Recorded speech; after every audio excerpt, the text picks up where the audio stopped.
Isang lolo ang naglakbay patungo sa isang kampo militar sa malayong probinsya ng Nueva Ecija upang ihatid ang paboritong adobo ng kanyang apo. Ngunit dahil sa mahigpit na patakaran, hinarang siya ng isang batang opisyal sa mismong tarangkahan ng kampo. Ang hindi alam tenyente, ang isang tawag sa telepono mula sa matanda ay magdudulot ng isang dambuhalang bagyo na hindi niya kailanman inakala.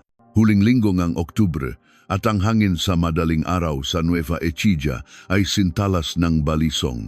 Sa oras na iyon, kung kailan ang mga alagaing hayop sa bakuran ay nagsisimula pa lamang gumising sa isang sulok ng Cubao Bus Terminal, isang matandang lalaki na nakasuot ng luma at kulay khaki na windbreaker ang matiyagang nahihintay ng bus. Vicente de la Cruz. Dati, ang pangalan niya ay laging may kasunod na mga titulong tulad ng General ng Hukbong Katihan o Chief of Staff ng Sandatahang Lakas.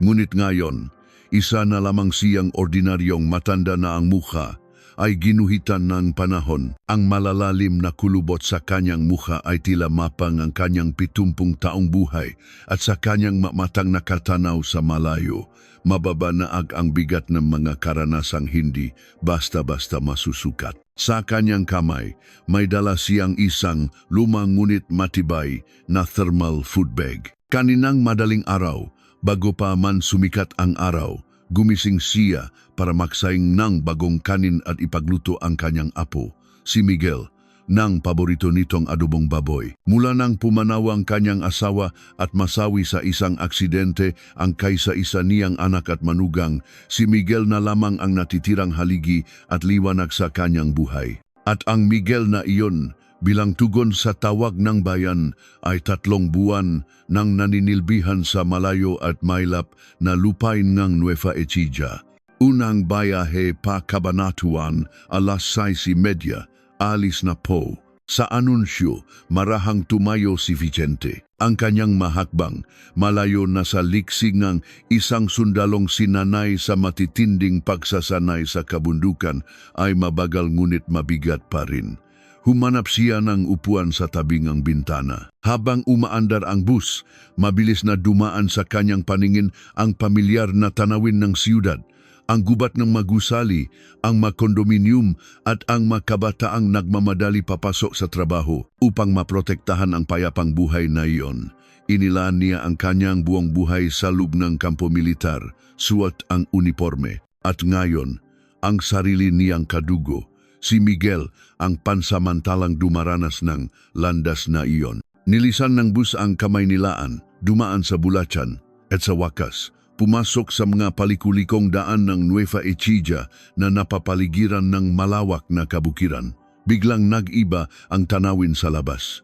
Ang napalayan ay ani na adhubad at ang napuno sa gilid ng kalsada ay hinahampas ng malamig na hanging amihan.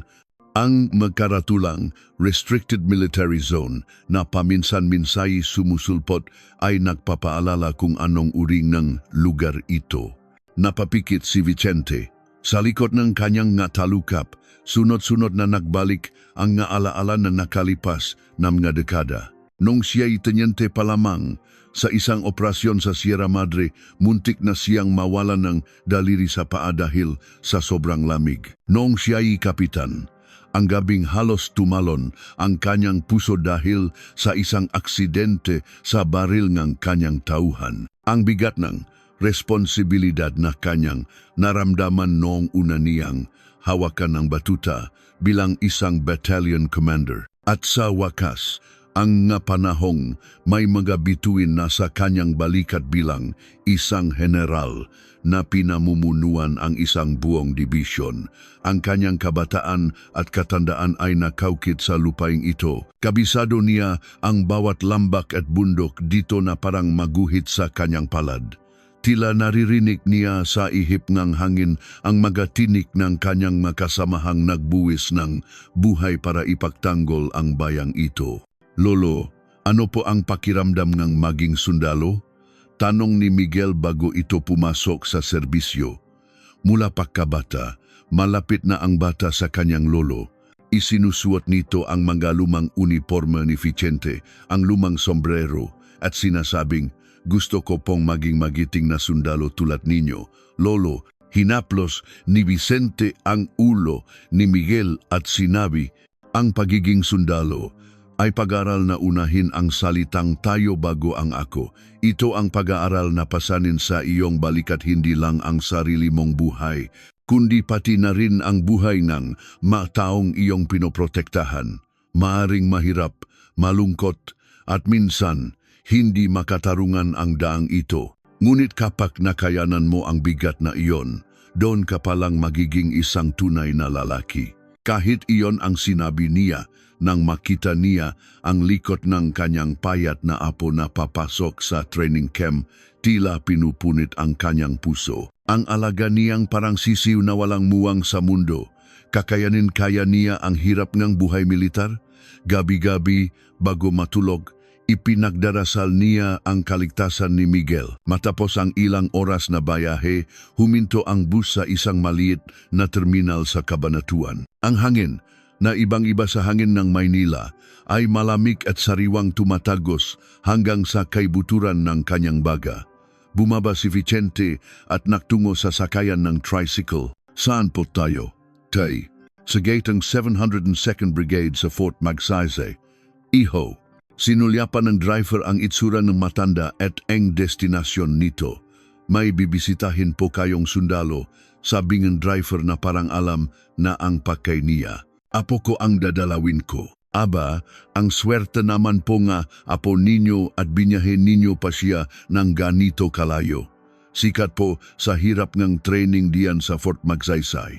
Tiyak na pagod ang apo ninyo." Tumakbo ang tricycle sa isang tahimik na daanang probinsyal, palalim ng palalim sa paanan ng kabundukan. Ang mga bukirin sa makabilang gilid ay anina at payapa, habang ang mga bundok sa malayo ay tila isang dambuhalang pader.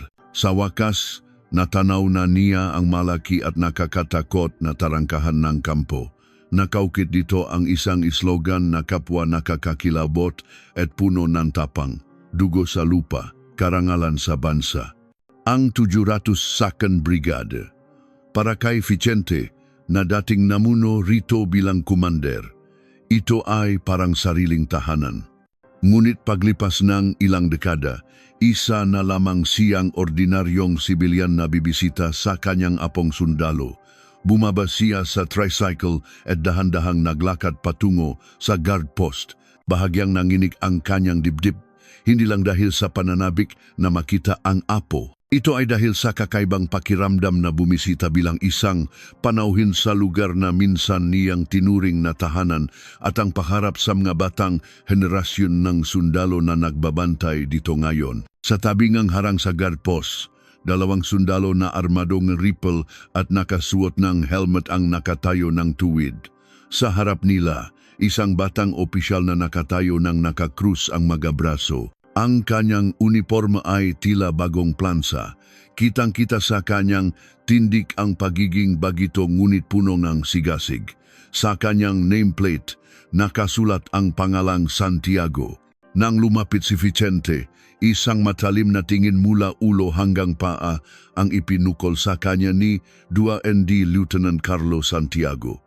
Sa tinging iyon, mas nangingibabaw ang pagbabantay at paggainis kaysa sa paggalang o pagtanggap. Ano po ang kailangan nila? Ang boses niya ay bata, ngunit pilit na pinababa para magmukhang may autoridad. "Magandang araw sayo, iho. Nandito ako para bisitahin si Private Miguel Reyes ng Headquarters Company," sagot ni Vicente sa pinakamalumanay na boses. Ngunit hindi nagbago ang ekspresyon ni Lieutenant Santiago. Sinulyapan niya ang kanyang relos at matigas na sumagot. "Wala po sa oras ng bisita ngayon. At ngayong araw po, dahil sa isang mahalagang aktibidad sa kampo, lahat ng pagbisita, paglabas at vacation leave ng mga sundalo ay suspendido. Ganun ba? May ideya ka ba kung kailan siya posibleng mabisita? Madaling araw pa kasi ako umalis ng Maynila." "Impossible po ngayong araw, bumalik na lang po kayo," ang sagot ni Lutorutu. Santiago ay pinal at walang bahid ng emosyon. Tila isang makinang nagbibigay ng nakaprogramang sagot, walang puwang para sa anumang konsiderasyon.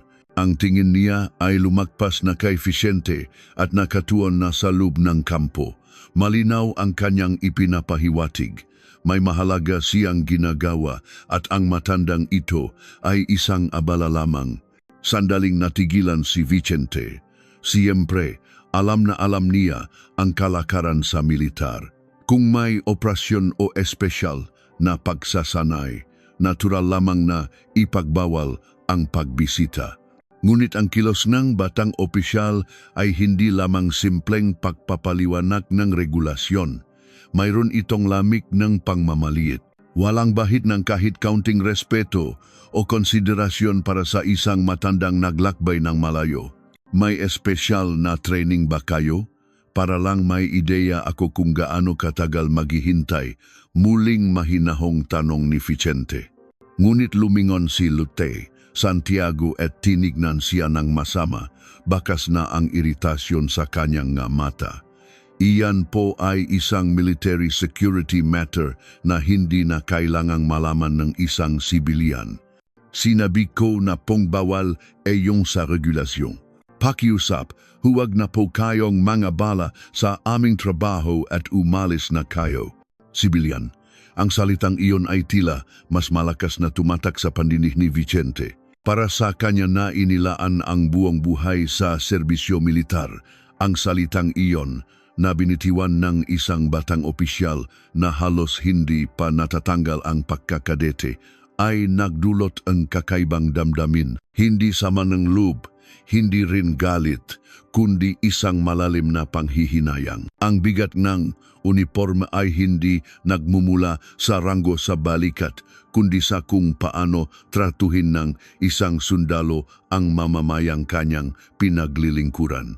Hindi pa iyon alam ng batang ito.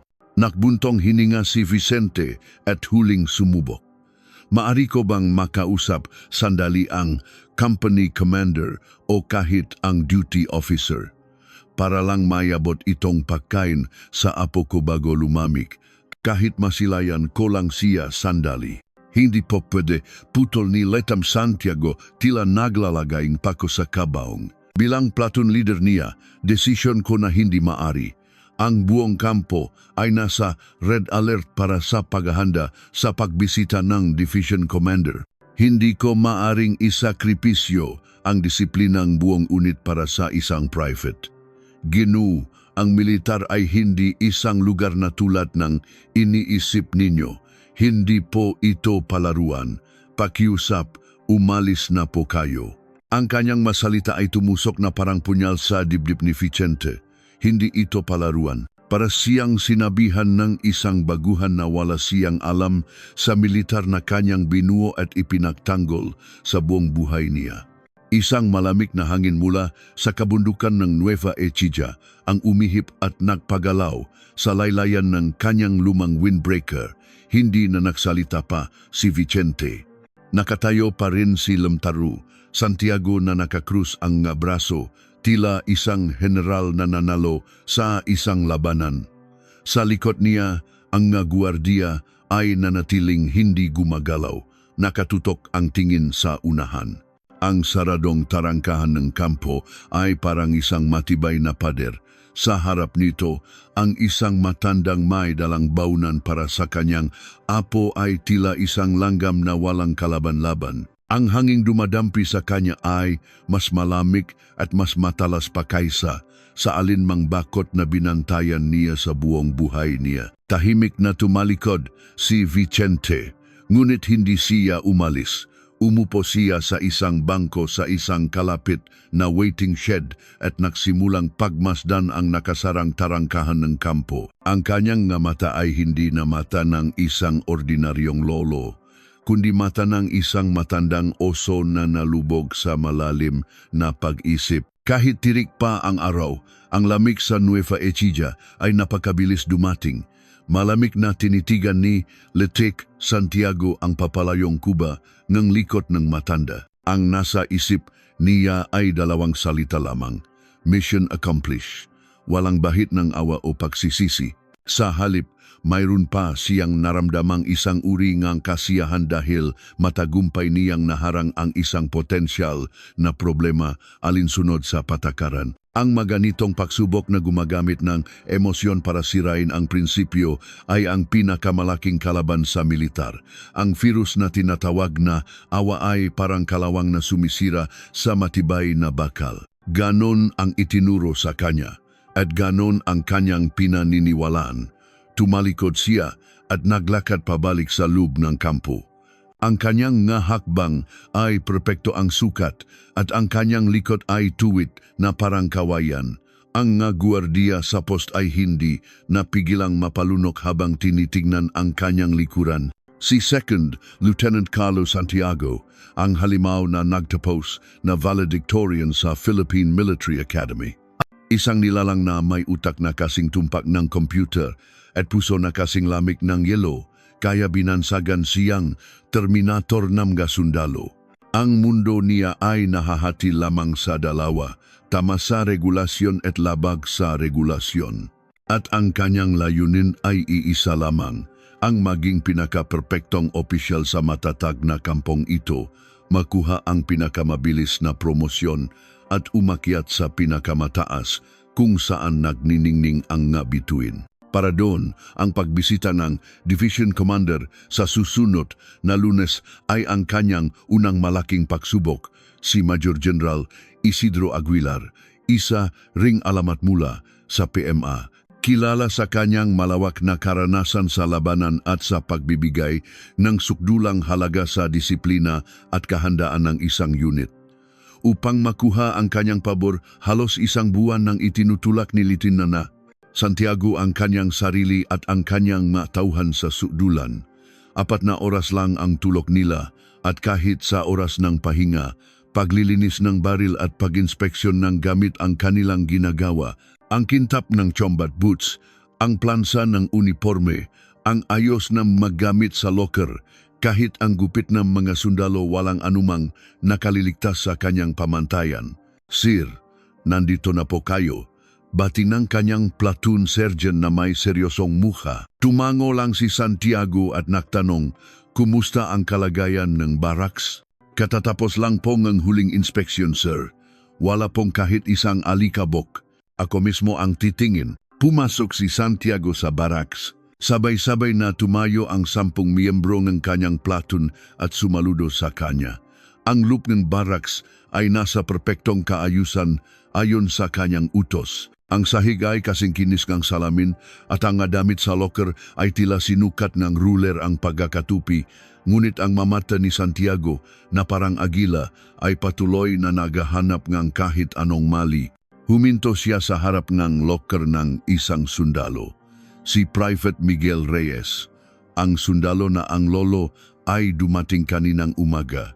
Walang imik na binuksan ni Santiago ang locker ni Miguel. Perpekto. Ngunit hindi siya nasiyahan. Ginamit niya ang kanyang daliri para haplusin ang ilalim ng combat boots na nakalagay sa pinakailalim na bahagi. May dumikit na manipis na alikabok sa dulo ng kanyang daliri. Isang nakabibinging katahimikan ang bumalot sa buong barracks. Private Reyes. Sir, Private Reyes, sir, sigaw ni Miguel na halos mapatid ang litid. Itinapat ni Santiago ang daliring may alikabok sa harap ng ilong ni Miguel at sinabi sa isang mahina ngunit nagyayelong boses, "Ano to? Papasensya na po, sir. Sa tingin mo ba titignan ng Division Commander ang ilalim ng sapatos mo? Hindi. Pero ang isang maliit na alikabok na ito ay nagpapakita ng estado ng isip mo. Ang pag-iisip na pwede na to. Ang pag-iisip na wala namang makakakita. Ang isang maliit na butas na yan ang magpapabagsak sa buong pader. Naintindihan mo?" "Opo, sir." Lahat ng miyembrong platoon, linisin muli ang combat boots. Bibigyan ko kayo ng 30 minuto.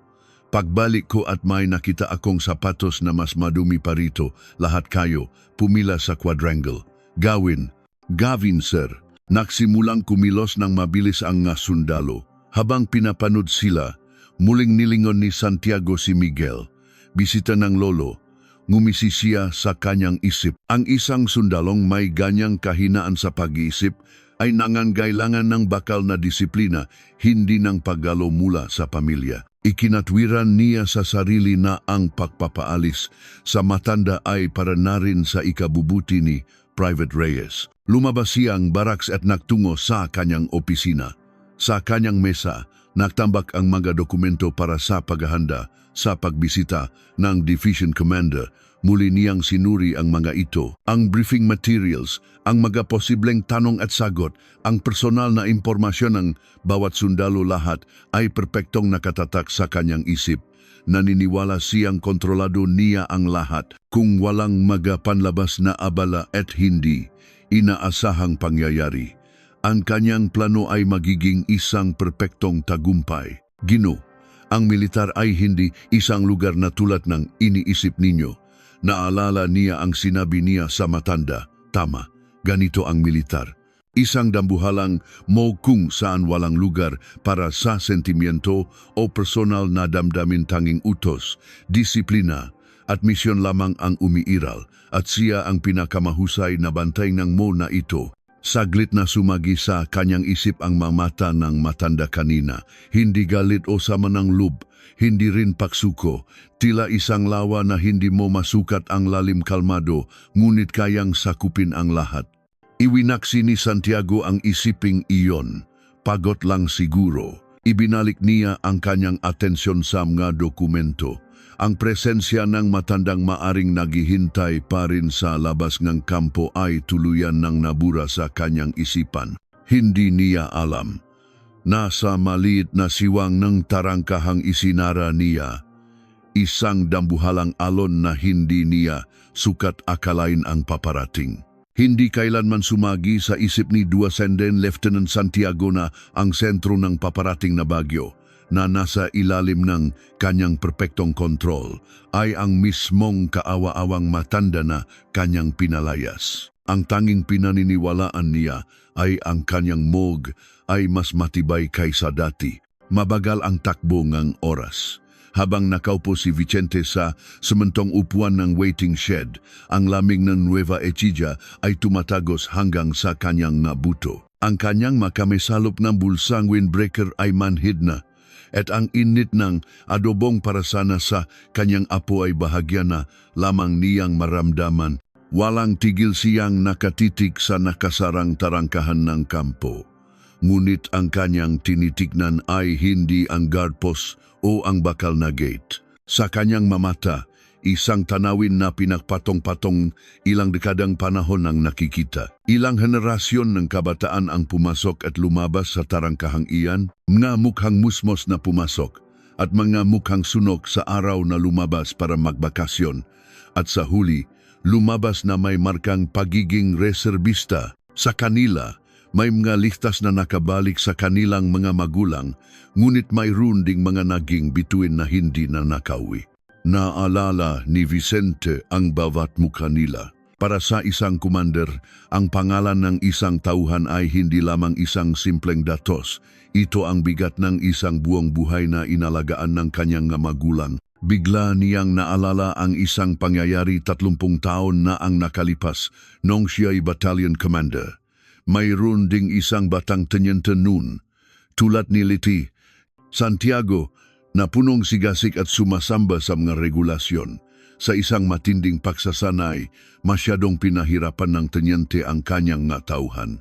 Lumampas siya sa itinakdang distansya ng martsa at binawasan ang oras ng pahinga para lamang makagawa ng perpektong ulat. Sa huli, isang sundalo ang hinimatay, nadulas at nabalian ng paa. Noon, hindi pinagalitan ni Vicente ang teniente. Sa halip, kumuha siyang tuwalyang isinawsaw sa maligamgam na tubig at pinainit ang nanlalamig na mga kamay ng opisyal. Tahimik siyang nagsalita. Teniente, nabasa mo na ba ang unang pahina ng aklat ng regulasyon na nagsasabing ang pangunahing tungkulin ng isang sundalo ay protektahan ng buhay ng kanyang kasama? Opo, sir, nabasa ko po. Ngunit wala sa aklat ng regulasyon ang temperatura ng luha ng isang sundalo o ang pag-alala ng isang magulang. Ang isang commander ay dapat marunong magbasa ng mga bagay na wala sa aklat. Ang espadang iyan na tinatawag mong regulasyon ay hindi dapat itutok sa mga tauhan na dapat mong protektahan. Ang talim ng espadang iyan ay para lamang sa kalaban. Humagulgol ang batang tenyente. Sa paglipas ng panahon, siya ay naging isang mahusay na commander na minahal at iginalang ng kanyang matauhan. Tinitignan ni Vicente ang matigas na mukha ni Liti. Santiago at naisip ang mukha ng batang tenyenteng iyon. Ang binatang ito, kung mayroon lamang magtuturo sa kanya ng tama, ay tiyak na magiging isang mabuting sundalo. Ang bakal ay matibay, ngunit kailangan itong pukpukin sa tamang direksyon upang maging isang magandang espada. Kung mali ang pagpukpok, ito ay magiging basak na piraso lamang ng metal, pagtuturo.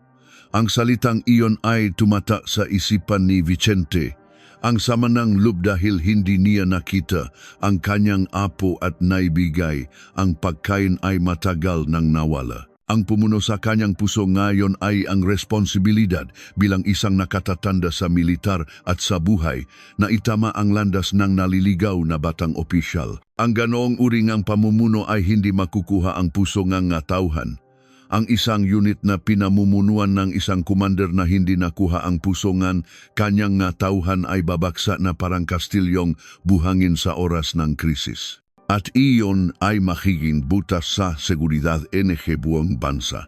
Ang pagbisita sa kanyang apo ay hindi na isang personal na bagay. May isa pa siyang naalala. Nung siya'y division commander, sa libing ng isang sundalong nasawi sa isang aksidente sa pagsasanay, ang manaulila ay punong galit at kawalan ng tiwala sa militar. Sinubukan ng kanyang staff na harangin ang pamilya gamit ang mga alituntunin.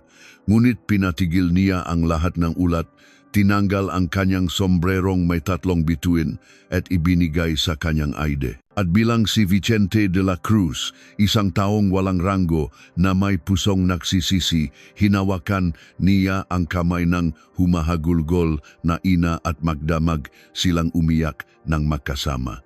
Ang militar ay pinapatakbong disiplina, ngunit ang pusong tao ay nakukuha sa pamamagitan ng katapatan. Iyon ang kanyang pinaniniwalaan sa buong buhay niya. At sa huli, ang kanyang alaala ay napunta sa isang tao. Ang kasalukuyang namumuno sa dibisyong ito, si Major General Isidro Aguilar. Noong si Vicente pa ang Corps Commander, si Aguilar ay isang masigasig na battalion commander. Mahusay ngunit mainitin ang ulo at walang alam sa kompromiso, kaya marami siyang kaawe. Ngunit nakita ni Vicente ang dalisay na pagmamahal at katapatan sa militar at sa kanyang magkatauhan sa likod ng nag-apoy na personalidad na iyon. Pinaupo niya si Aguilar at sinabing, "Major Aguilar, para kang isang bagong hasang espada, ngunit ang espada kapag walang kaluban ay nakakasugat sa sarili at sa iba. Gamitin mo ang nag-aalab mong puso para magbigay ng init sa iyong mga sundalo, hindi para sila ipagyamanigin sa takot. Iyan ang tanging utos ko sa iyo." Mula noon, malaki ang ipinagbago ni Aguilar.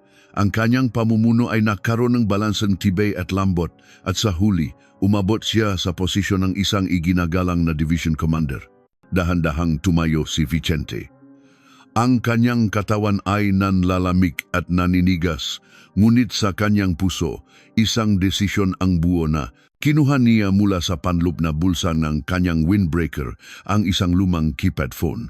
Ito ang huling regalo sa kanya ng kanyang anak bago ito pumanaw dahil hindi siya sanay sa smartphone. 20 numero lamang ang nakasimpan sa kanyang phonebook.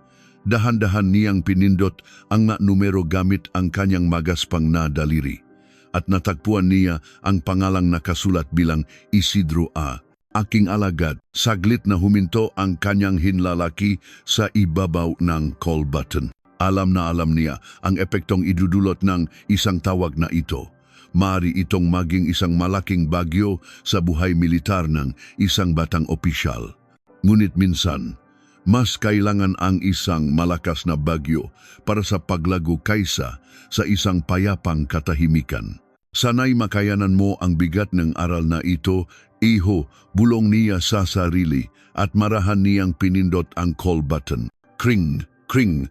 Ang tunong telepono ay humawi sa malamig na hangin ng Nueva Ecija patungo sa puso mo sa kabilang dako. Sa harap ng tarangkahan, hindi pa alam ni Letin. Santiago na ang tuno ng teleponong magpapabago sa kanyang kapalaran ay nagsimula ng tumunok sa parehong oras. Ilang kilometro mula sa brigada, sa headquarters ng 2nd Infantry Division. Ang tensyon sa loop ng opisina ng Division Commander ay abot langit. Sa harap ng isang malaking mapa, galit na sinisita ni Major General Isidro Aguilar ang kanyang staff. Ano ang plano para sa artillery support ng 702nd Brigade ay hindi pa rin maayos. Sa susunod na linggo na ang inspeksyon at hanggang ngayon, kahit simpleng koordinasyon ay hindi ninyo magawa. Operations Officer, pasensya na po sir, agad po naming ayusin. Halos mamilog ang pawis sa nunang opisyal na may ranggong Lieutenant Colonel. Si Emgen Aguilar ay kilala bilang isang mapakalingang commander, ngunit pagdating sa trabaho, hindi siya tumatanggap ng kahit anong pagkakamali, lalo na kung may kinalaman ito sa kanyang layunin na perpektong kahandaan sa labanan. Kaninang umaga pa nakpapatuloy ang pulong at sa kanyang matatalas na puna, halos walang makahinga ng maayos.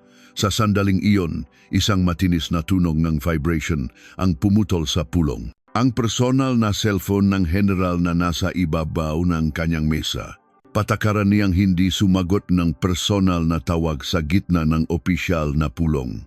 Kumunot ang kanyang at walang ganang sinulyapan ang screen at sa sumunod na sandali nanigas ang mukha ni Emgen Aguilar.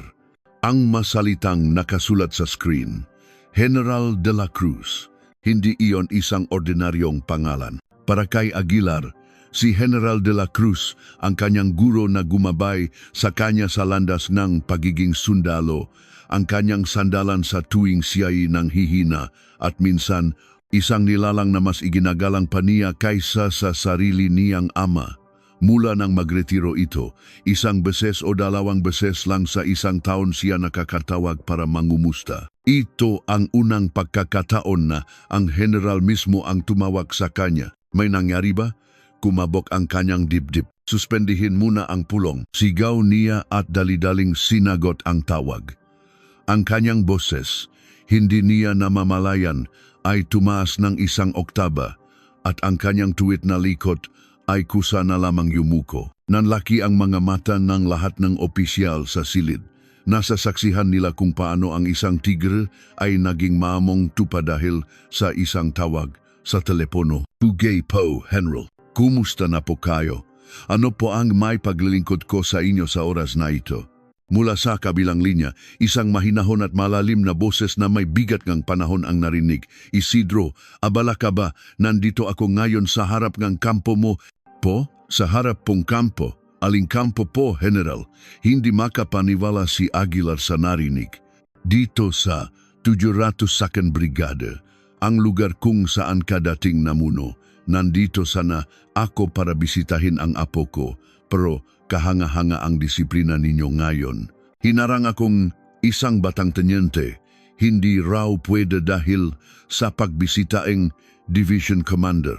Napakahusay na sundalo, matibay sa prinsipyo. Parang nabura ang laman ng isip ni Aguilar. Si General de la Cruz, ang kanyang guro, ang kanyang ama sa militar, ay nasa labas ng isang kampo na sakop niya, hinarang ng isang tenyente, at nanginginig sa lamig. Ang boses ng general ay parang papuri, ngunit hindi niya maaring hindi maramdaman ang malalim na pagkadismaya at ang matalas na aral sa likod nito. Ang pagsasabing matibay sa prinsipyo ay parang pagsasabing inuuna ng tauhan mo ang regulasyon kaysa sa tao, ang mismong kamalian na itinuro sa kanya ng general na iwasan. Pakiramdam niya umakyat lahat ng dugo sa kanyang ulo. Ang kanyang mukha ay namutla at agad ding namula sa hiya at galit. General, ano po ang sinasabi ninyo? Agad po akong, huwag na. Sibilyan na ako, kaya dapat sumunod sa patakaran. Nakaabala pa yata ako sa iyo. Gusto ko lang marinig ang boses mo bago ako umalis. Paghandaan mong mabuti ang inspeksyon sa susunod na linggo. Tiwala ako sa iyo, unit mo yan. Toot, pinatay ang tawag. Sandaling nakatitig si Aguilar sa kawalan, hawak ang cellphone. Tiwala ako sa iyo, unit mo yan. Ang huling nga salitang iyon ang pinakamasakit na tumusok sa kanyang puso. Ang kanyang iginagalang na guro ay hinarang sa kampong kanyang pinakakatiwalaang alagad. Hindi ito isang simpleng pagkakamali. Ito ay isang malaking insulto at kabiguan na sumisira sa buong filosofiya niya sa pamumuno. Sa isang maikling buntong hininga, halos ibalibag niya ang cellphone sa mesa. Natahimik ang lahat ng opisyal. Ang katahimikan bago ang bagyo. Sa wakas, itinaas ni Aguilar ang kanyang ulo. Ang kanyang nga mata ay nag-apoy sa galit. Chief of Staff, Opo, Sir, ihanda ang sasakyan ko ngayon din. Mas mabilis ba ang helicopter o ang sasakyan? Kung alis po kayo ngayon, mas mabilis po ang command vehicle, sir. Sige, sa 702nd Brigade, ipatawag mo ngayon din ang Brigade Commander, Deputy Commander, Command Sergeant Major, at ang Battalion Commander ng 2nd Battalion. Lahat sila pumunta sa tarangkahan ng brigada sa loop ng 5 minuto. Ang mahuli, tanggalin sa serbisyo. Ang kanyang boses ay umalingaw na parang kulok sa buong headquarters. Huminto siya sandali para huminga at ibinigay ang pinakamahalagang utos. Si 2nd Lieutenant Carlos Santiago ng Headquarters Company, VN Battalion. Ipadala ang buong impormasyon niya sa sasakyan ko ngayon din. At sabihin sa kanya na pumunta rin sa tarangkahan, gusto kong makita mismo ang mukha niya. Bumukas ang pinto ng opisina at parang bagyong lumabas si Aguilar. Lahat ng sundalong madaanan niya ay sumasaludo ng mabilis. Ang buong headquarters ay tila isang bahay ng pukyutang ginulo. Nagmamadaling maboses ang maririnig sa radyo at walang tigil ang tunog ng telepono. Papunta si Mgen sa 702nd Brigade. Ang dating payapang 7th Infantry Division Headquarters ay nayanik mula sa pundasyon dahil sa isang tawag mula sa isang lumang keypad phone. Ang dambuhalang pagyanik na iyon ay mabilis na tumutumbok sa isang batang tenyente na walang kamalay-malay na nagagalak pa sa loop ng kanyang mo. Nakaupo si 29 Lieutenant Santiago sa kanyang opisina, masayang tinitignan ang katatapos lang niyang ayusin na briefing materials. Lahat ay naayon sa kanyang plano. Ang disiplina ngang nga sundalo ay nasa kasukdulan, ang mga kagamitan ay perpekto at ang mga dokumento ay walang mali. Ang maliit na insidente sa tarangkahan ay inisip pa niyang isang magandang pagkakataon para ipakita ang kanyang pagiging mahigpit sa prinsipyo. Noon, ang telepono sa kanyang mesa ay tumunok na parang mababaliw, ang direct line ng kanyang company commander. Pugay po. Second, Lieutenant Santiago. Santiago, anong ginawa mo diyan sa GAT? Ang boses ng kanyang CEO sa kabilang linya ay hindi ang dati nitong kalmado. Ito ay isang nakmamadali at matinis na sigaw. Ano pong problema, sir? Sa gate po? May isang bisita pong dumating kanina pero sinunod ko lang po ang regulasyon. Kalmado pa ring sinabi ni Santiago na ang ginawa niya ay pagsunod sa regulasyon. Dahil sa regulasyon mo, malapit nang masira ang buong kumpanya natin. May isang matandang lalaki bang pumunta diyan kanina? Ha? Sagot. Opo, sir. Matapos po suriin ang pagkakakilanlan, ipinaalam ko po ang patakaran at pinawi na siya. Pinawi? Diyos ko, si Raulo ka. Alam mo ba kung nasaan siya ngayon? Pumunta ka rito sa gate. Ngayon din. Bilis, Proser Tut. Pinatay ng CEO ang tawag bago pa man matapos si Santiago. Sandaling natulala si Santiago. Ngayon lang niya nakitang ganito magpanik ang kanyang CEO. Sino ba talaga ang matandang iyon? Ngunit utos iyon ng nakatataas. kahit naguguluhan, tatayo na sana siya. Sa sandaling iyon, hindi ang telepono sa mesa kundi ang kanyang personal na cellphone ang umaling-aw-ngaw. Ang pangalang lumitaw sa screen ay halos magpatalon sa kanya mula sa kinaupuan. Battalion Commander Sir Pugay po. Second Lieutenant Santiago, sumasagot po. Santiago, nababaliw ka na ba? Sinong pinatulan mo? Ang boses ngang kanyang betche ay hindi nagalit. Ito ay halos isang pagtangis. Mula sa kabilang linya, maririnig ang malakas na ihip ng hangin at nagmamadaling magayapak. Sir, kung tungkol po ito sa nangyari sa gate, manahimik ka. Alam mo ba kung sino yon? Si Emgen Aguilar, ang division commander natin, papunta rito ngayon. At pangalan mo mismo ang binanggit niya. Tapos ka na. Ano pang ginagawa mo diyan at hindi ka pumupunta sa gate? Blag. Tila narinig ni Santiago ang pagbagsak ng kanyang puso sa sahig. Binanggit ng division commander ang pangalan niya, naging blanco ang kanyang isipan. Ang kanyang perpektong plano, ang kanyang maningning na kinabukasan, lahat ay nadudurok sa isang iglap. Ang matandang may kaawa-awang anyo ay may direktang koneksyon pala sa division commander. Amang general o isang malapit na kamag-anak, alinman sa dalawa, nakagawa siya ng isang pagkakamaling hindi na may tatama. Papunta na po, sir. Halos ibato ni Santiago ang cellphone at tumakbo palabas NG opisina. Ang pasilyo ay magulo na. Ang mga sundalo sa opisina ay takot na nakahawak sa radyo at ang ibang mga opisyal ay nagsilabasan mula sa kanilang mga silid. Hindi alam ang gagawin. Darating daw si Emgen sa gate do. Anong nangyari? Hindi ba sa susunod na linggo pa ang inspeksyon? Si Lieutenant Santiago daw may ginawang kalokohan sa gate. Ang mga bulungan ay tumusok na parang magapatalim sa kanyang tainga. Tumakbo siya palabas ng barracks at walang tigil na tinahak ang daan patungo sa gate. Habang tumatakbo, libo-libong isipin ang naglalaro sa kanyang isip. Naalala niya ang mukhang ng matanda, ang malalim at kalmadong mamata na walang bahid ng galit o sama ng loob. Ngayon, bahagya na niyang naiintindihan ang kahulugan ng mga matang iyon. Hindi iyon awa. Iyon ay ang tingin ng isang dambuhalang bundok sa isang maliit na bato sa kanyang paanan. Natanaw na niya ang gate at sa harap nito, isang hindi kapanipaniwalang tanawin ang kanyang nasaksihan. Ang sasakyan ng kanyang CO at ang jeep ng kanyang BC ay nakaparada ng walang ayos at maging ang itim na sedan ng Brigade Commander ay naroon na. Ang COBC at ang dati parang langit na Brigade Commander ay lahat abalang inayos ang kanilang nga sombrero, hindi mapakali. Lahat sila ay nakatingin sa isang direksyon sa dulong ng kalsada sa labas ng kampo. Nang hingal na dumating si Santiago sa kanilang tabi, lahat ng tingin ay napunta sa kanya. Nag-aapoy ang mamata ng Brigade Commander at ang BC ay tila gusto siyang lamunin ng buo. Ang CO naman ay halos mayak na umiling. Santiago, anong? Hindi na natuloy ng CO ang kanyang sasabihin. Sa sandaling iyon, mula sa kurbada ng kalsada, ilang itim na sasakyan ang lumitaw, nag-iwan ng alikabok.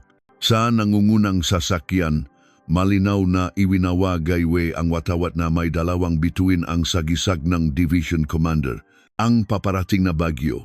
Ngayon, naintindihan ni Santiago na siya ay nasa gitnang matang bayo, nagsimulang manginig ang kanyang binti. Ang mong regulasyon na kanyang sinasamba ay isa lamang palang kastilyong buhangin sa harap ng dambuhalang alon na paparating. Ang hindi may paliwanag na unos ay ilang hakbang na lamang ang layo para lamunin ang lahat sa kanya. Vroom! Sa isang malakas na tunog, biglang huminto ang sasakyan ng Division Commander sa harap ng gate.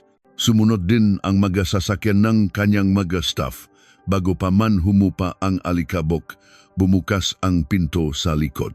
Ang unang tumapak sa lupa ay isang chombat boot na perpektong nakintap. Sumunod, bumaba si Emgen Isidro Aguilar na parang isang tigre. Ang kanyang mukha ay matigas sa galit.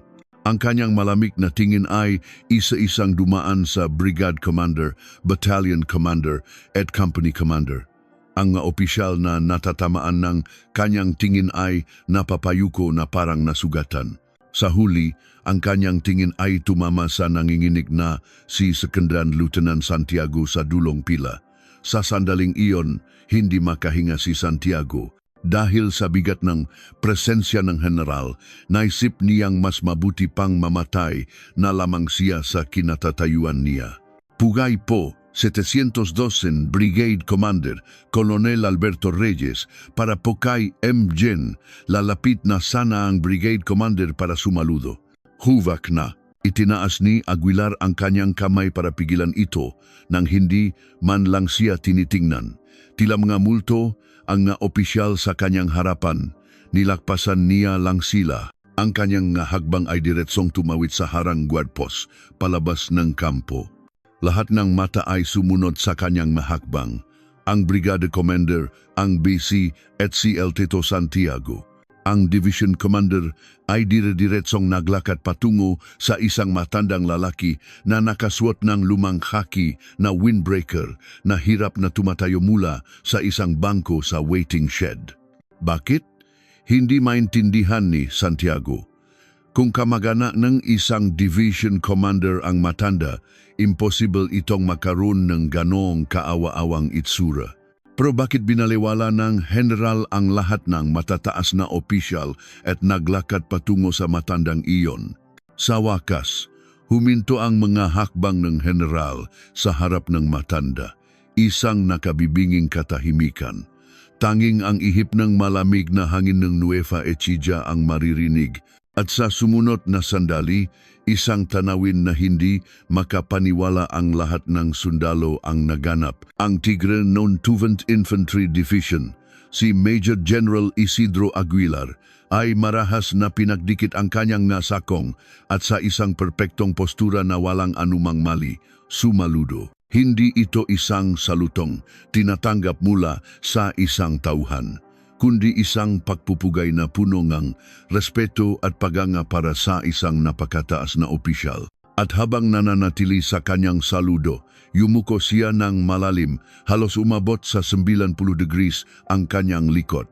Ang kanyang boses ang bumasag sa katahimikan, isang boses na nanginginig hindi sa galit, kundi sa hiya at paggalang. Pugay po, General, Major General Isidro Aguilar, narito na po para sunduin kayo. Ang kasalanan ko sa hindi pagtuturo ng tama sa aking nga tauhan ay karapat-dapat sa kamatayan. General, sa pakarinig ng salitang iyon, sumabok ang isipan ni Santiago.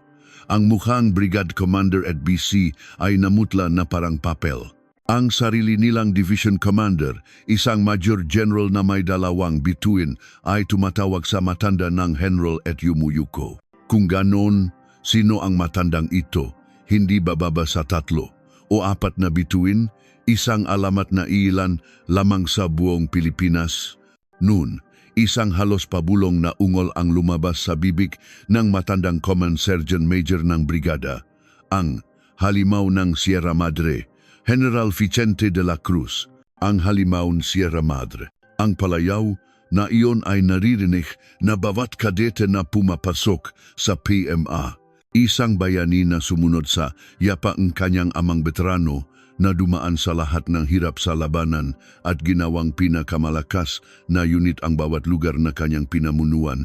Isang alamat na nanguna sa modernisasyon ng hukbo at sa huli ay naging Chief of Staff ng Sandatahang Lakas. Ngunit dahil sa kanyang pagiging istrikto at pagiwas sa media, halos walang batang opisyal na nakakakilala sa kanyang kasalukuyang itsura. Noon, naintindihan lahat ni Santiago. Ang matandang pinalayas niya ay hindi isang simpleng bisita. Siya ang dating nasa tuktok ng dambuhalang piramide ng militar na kanyang kinabibilangan. Ang buhay na kasaysayan na hukbong sandatahan na kanyang pinag-aaralan sa mga libro ay nasa harap niya pala. Ano ang ginawa niya sa kanya? Sibilyan. Hindi ito palaruan. Huwag mang abala. Ang kanyang mayabang at mangmang na mga salita ay tumutusok sa kanyang utak. Nanlabo ang kanyang paningin at nanghina ang kanyang nga binti. Baksak. Muntik na siyang matumba, ngunit mabilis siyang inalalayan ng kanyang tseo. Kalmado pa rin ang mukha ni Vicente habang marahan niyang tinapik ang balikat ni Emjen Aguilar. Isidro, tama na. Itaas mo na ang ulo mo. Ang kanyang boses ay mahina at tahimik, ngunit may bigat ng autoridad na higit pa sa anumang siga. Papaanong nangyaring sa ganito pong lugar ay nakaranas pa kayong ganitong paktrato, General? Ako po ang may kasalanan. Hindi mo kasalanan. Kasalanan ko dahil hindi ako nagpasabi. Sige na, pumasok na tayo sa loob at doon mag-usap. Ano na lang ang sasabihin ng gabatang sundalo sa kanilang division commander? Sabi ni Vicente at magalang niyang tinanggihan ang braso ni Aguilar na aalalay sana sa kanya.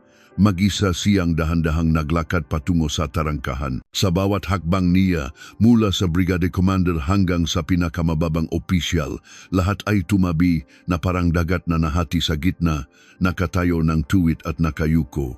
Hindi may taas ni Santiago ang kanyang ulo. Isang alamat ang dumadaan sa kanyang harapan. Naramdaman niya ang pagguho na parang alikabok ng kanyang mongang kayabangan at prinsipyo sa isang simpleng paglakat lamang ng matanda. Naisip niya na ang kanyang buhay militar ay tapos na sa sandaling ito sa pinakamalawak at pinakamagandang opisina ng Brigade Commander.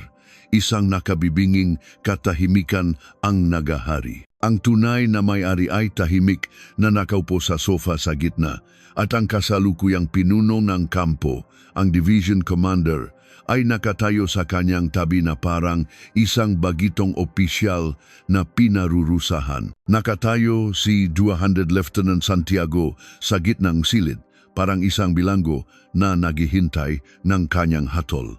Hindi niya magawang itaas ang kanyang ulo. Ang malamig na pawis ay dumadaloy na parang talon sa kanyang likod. Pakiramdam niya ay bumubukas ang sahig sa ilalim niya patungo sa isang walang katapusang bangin. Sa tabi niya, nakatayo pa rin si Emjen Aguilar na parang isang nakasala. Lahat ng ibang opisyal ay pinagantay sa labas. Sa lubong silid, 3 tao lamang ang naroon.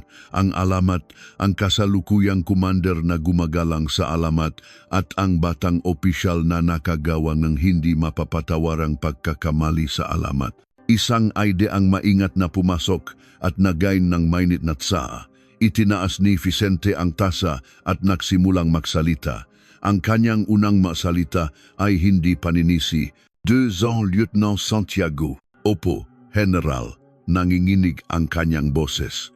Ang iyong hangarin na ipatupad ang prinsipyo bilang isang sundalo ay kapuri-puri. Ang militar ay isang organisasyong dapat manatiling matatag sa prinsipyo at disiplina.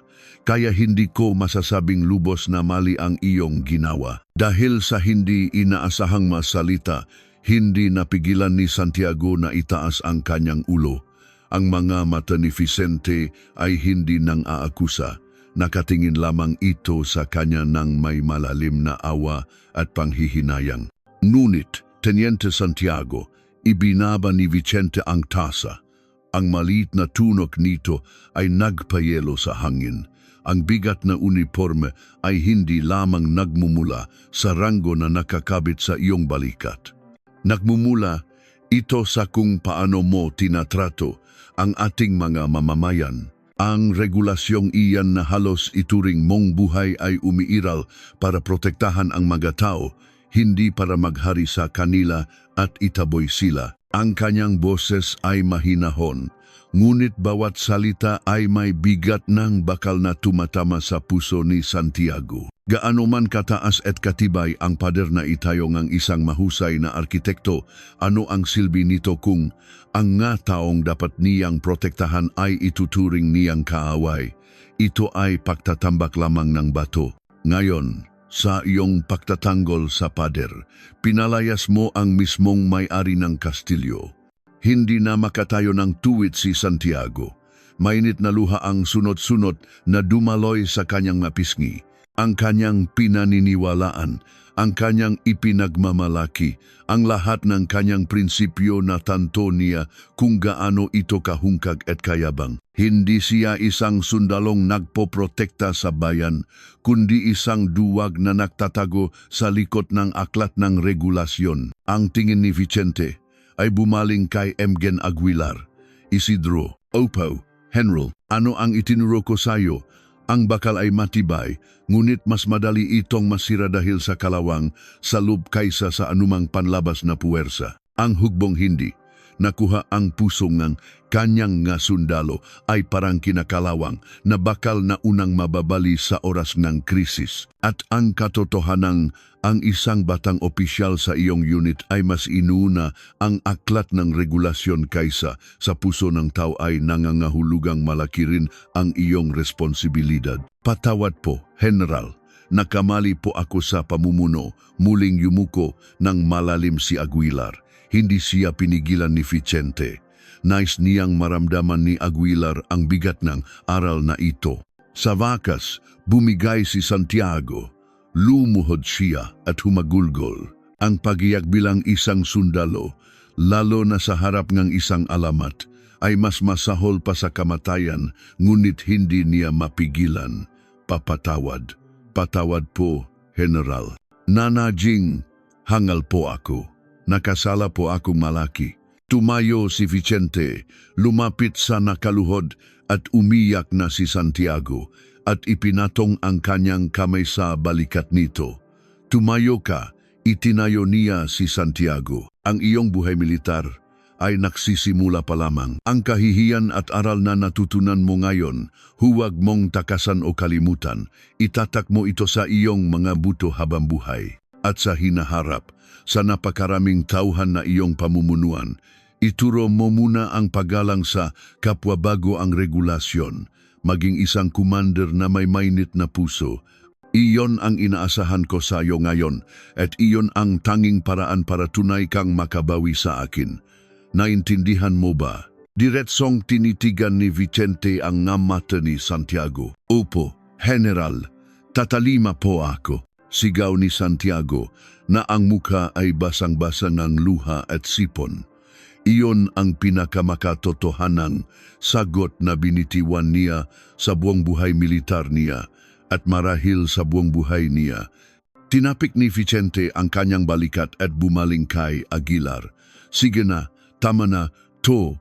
Hayaan mo nang makita ko ang apo ko. Tiyak na malamig na ang adobong dala ko. Noon, ang nagyayalong hangin sa silid ay unti-unting natunaw. Si Private Miguel Reyes ay parang nasa pagitan ng impyerno at langit. Isang oras lang ang nakalipas, inuutusan siya ang kanyang platoon leader, si Lito Santiago, na kuskusin ang inidoro hanggang sa kumintab.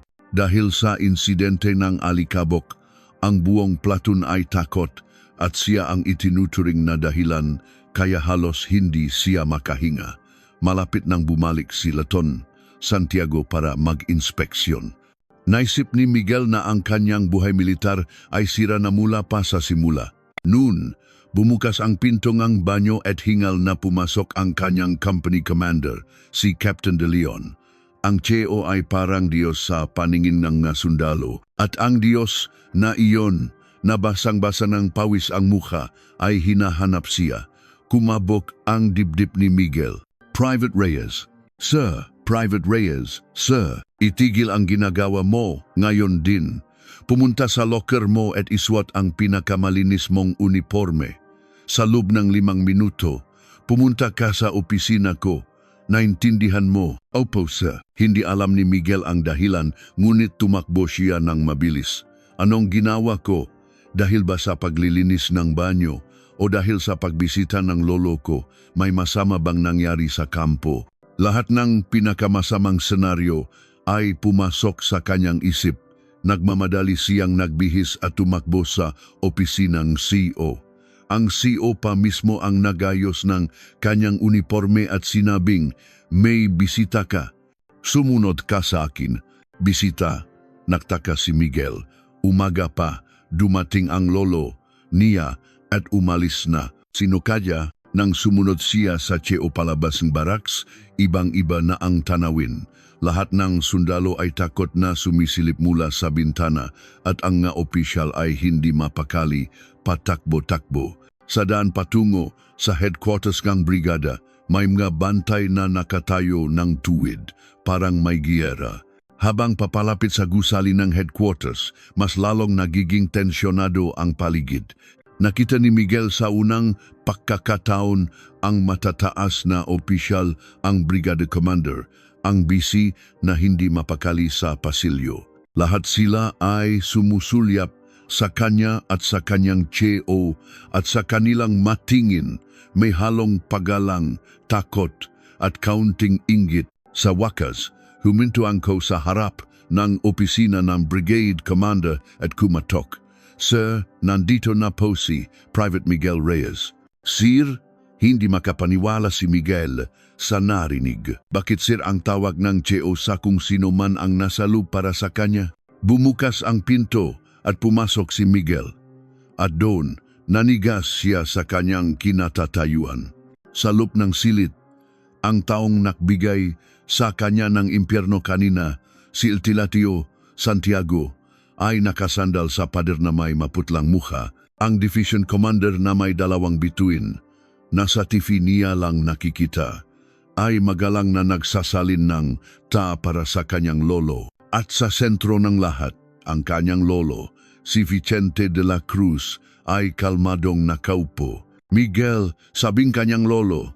Noon lang natauhan si Miguel. Lolo, papaano po? Halika, umupo ka rito. Parang robot na lumapit si Miguel at umupo sa tabi ng kanyang lolo. Binuksan ni Vicente ang thermal food bag na dala niya na ngayon ay malamig na, lumamig na itong adobo. Pero tikman mo pa rin. Nang buksan ng lolo niya ang takip, umalingasaw ang pamilyar na amoy ng toyo at suka. Sa sandaling iyon, ang division commander na nakatayo sa tabi ay halos sumigaw. General, yutos ko po sa kusina na painitin, yan agad. Huwag na, Isidro, iwinagaywe ng lolo niya ang kanyang kamay. Para sa apo, masarap ding pagsaluhan ang malamig na kanin at ulam. Hindi ba, Miguel? Opo, lolo. Nanginginig ang kamay ni Miguel na tinanggap ang isang piraso ng adobo. Malamig na ang karne, ngunit iyon ang pinakamasarap na pagkaing natikman niya sa buong buhay niya. Naluha siya. Noon, naintindihan na ni Miguel ang buong sitwasyon. Ang kaawa-awang matandang dumating kaninang umaga. Ang platoon leader na walang awang naktaboy sa kanya. At ang dahilan ng buong kaguluhan sa kampo ay isang tao lamang ang kanyang lolo. Tinitigan niya ang kulubot na mukha ng kanyang lolo. Ang lolo niyang laging mabait at ordinaryo lang sa kanyang paningin. Ngunit ngayon, kahit bahagya, naramdaman ni Miguel ang bigat ng hindi nakikitang bituin sa balikat ng kanyang lolo, ang bigat ng buhay na pinasan nito. Ang sinabi nga, lolo niya bago siya pumasok sa serbisyo na matututunan niyang pasanin ang tayo ngayon, nagsisimula na niyang maintindihan. Ang masaya at madamdaming pagkikita ay mabilis na natapos. Tinapik ng lolo niya ang kanyang balikat at sinabing, alagaan mo ang sarili mo at makisama ka ng mabuti sa iyong nga kasama. Nabasag ang boses ni Miguel at opo, lolo lang ang naisagot niya. Mula nun, tuluyang nakbago ang buhay militar ni Private Miguel Reyes. Ngunit hindi dahil sa impluensya ng kanyang lolo. Ito ay dahil isang dambuhalang haligi ng pagmamalaki at kasabay nito isang mabigat na responsibilidad ang naitayo sa kanyang puso. Ang lugar na nilisan ng halimaw ay naging tahimik, ngunit ang alon na iniwan niya ay matagal na nanatili sa buong brigada. Matapos mawala sa paningin ang sasakyan ng division commander na lulan si Vicente, ang brigada commander at iba pang opisyal ay nanatiling nakatayo roon na parang mga estatwa. Bago umalis, tinapik ni Emgen Aguilar ang balikat ng brigada commander at mahinang sinabi, gawin nating aral ang araw na ito. Ang tunay na may-ari ngang militar ay hindi tayong mga nakauniforme, kundi ang mga mamayang naksuot sa atin nito. huwag mong kalimutan yan. Siguraduhin mong hindi na muling may iyak na tulad niya sa aking unit. Ang masalitang iyon ay tumatak na parang bakal sa puso ng lahat ng opisyal na naroon. Para kay Second Lieutenant Santiago, na nasa gitnang bagyo, walang anumang opisyal na parusang ipinataw. Walang iniutos na kaparusahan ang Division Commander. Iyon din ang kagustuhan ni General de la Cruz. Ngunit mas masahol pa sa anumang opisyal na parusa ang tingin ng kanyang makasama at ang walang katapusang pagsusuri sa sarili. Nang gabing iyon, mag-isang nakaupo si Santiago sa kanyang tahimik na opisina. Sa mesa, nakakalat ang papeles na ipinagmamalaki niyang perpekto. Ngayon, mabasura na lamang ito sa kanyang paningin. Lubos niyang natanto kung gaano kayabang at kakitid ang kanyang nga paniniwala. Tok-tok. Kumatok at pumasok ang Command Sergeant Major ng kumpanya, isang veterano na may 30 taon sa serbisyo. Walang imik siyang naglapak ng 2 lata ng mainit na kape sa mesa ni Santiago. Sir, huwag ninyo masyadong sisihin ang sarili ninyo. Paano ako haharap sa inyo, Master Sergeant? Sa buhay militar, lahat tayo ay nadadapan ng malaki minsan. Ang mahalaga ay kung iyak ka lang ba sa kinabagsakan mo o tatayo ka, pakpagin ang alikabok at maglalakad muli. Ngayong araw, Sir, nakatanggap kayong isang napakamahal na aral na hindi basta-basta nakukuhang kahit sino sa militar. Dahil sa magaspang ngunit tapat na mga salita ng Master Sergeant, nagawa ni Santiagong itaas ang kanyang ulo. Mula noon, nagsimulang magbago si Santiago. Ang pagbabago ay nagsimula sa maliliit na bagay. Kinabukasan, sa umagang pormasyon, sa halip na punahin ang damit at tindig ng sundalo, nilapitan niya ang isang sundalong inuubo buong gabi, sinapo ang noo nito at sinabing, mukhang may laknat ka. Pagkatapos nito, pumunta ka agad sa infirmary. Pero kung nakukunwari ka lang, patay ka sa akin. Ang huling salita ay may pagbabanta pa rin, ngunit ang init sa kanyang kilos ay naramdaman ng lahat.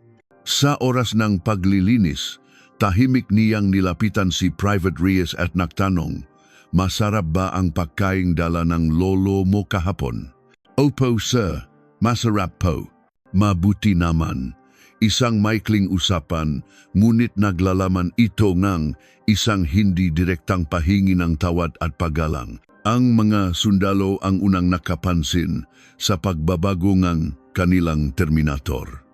Hindi na lamang nila siya kinatatakutan, unti-unti na rin nila siyang naiintindihan at sinusunod. Ang insidente ng pagbisita ng halimaw ay naging isang alamat sa 702nd Brigade. Ang dating bulungan ay naging isang kwentong alam na ng lahat. Ang birong ang unit natin ay may private na lolo, ang dating chief of staff ay napalitan ng pagmamalaking.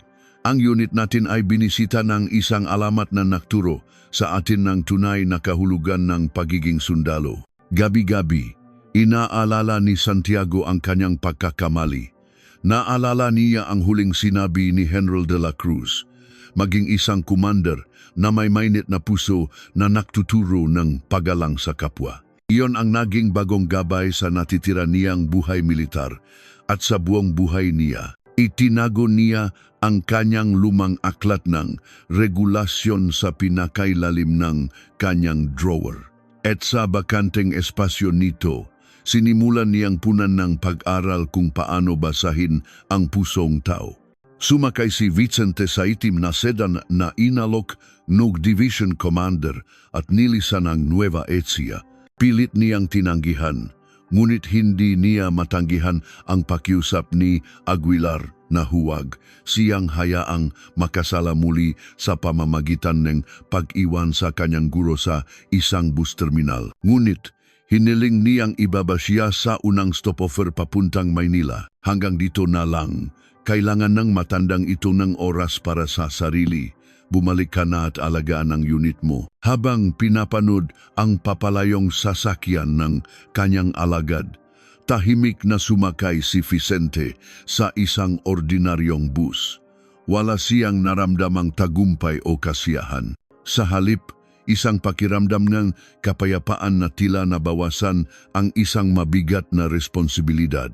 Habang tinitignan ang huling tanawin ng taglagas sa bintana, inisip niya ang kinabukasan ng hukbo, ang batang opisyal tulad ni Santiago at ang batang sundalo tulad ni Miguel. Sila ang kinabukasan ng bansang ito. Tahimik siyang nanalangin na ang maliit na butong itinanim niya ngayon ay maging isang malagong gubat sa kanilang nga kamay balang araw. Lumipas ang ilang linggo. Hindi na nahuhumaling si 2nd Lieutenant Santiago sa perpektong nga papeles. Nakikipagulungan na siya sa kanyang masundalo sa training ground. Pinakikinggan ang kanilang pawis at hininga. Mahigpit pa rin siya. Ngunit ang kanyang pagiging mahigpit ngayon ay para protektahan sila, hindi para kontrolin sila. Siya ay nagiging isang tunay na leader. Nagbago rin si Private Miguel Reyes. Wala na ang bagitong lito. Tahimik niyang ginagampanan ang kanyang tungkulin at inuna ang kanyang nakasama.